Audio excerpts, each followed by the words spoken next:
খাগড়াছড়ির রামগড়ে শান্তি সম্প্রীতি ও উন্নয়ন কর্মসূচির আওতায় ব্যক্তি ও প্রতিষ্ঠানে মানবিক সহায়তা প্রদান করেছে ৪৩ border guard battalion Ramgarh zone.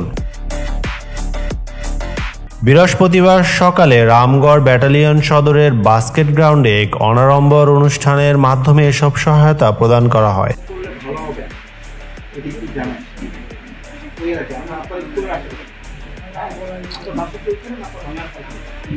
অনুষ্ঠানে প্রধান অতিথি হিসেবে উপস্থিত থেকে উপকারভোগীদের হাতে সহায়তা তুলে দেন ব্যাটালিয়ন অধিনায়ক লেফটেন্যান্ট কর্নেল আহসানুল ইসলাম। সহায়তার অংশ হিসেবে দরিদ্র পরিবারের মাঝে ঢেউটিন, নগদ অর্থ, শিক্ষা প্রতিষ্ঠানের প্রিন্টার এবং ধর্মীয় ও সামাজিক প্রতিষ্ঠানে আর্থিক সহায়তা প্রদান করা হয়।